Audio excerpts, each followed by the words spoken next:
Witam.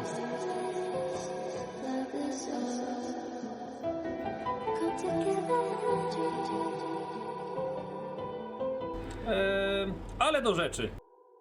Maybe we can do it like this.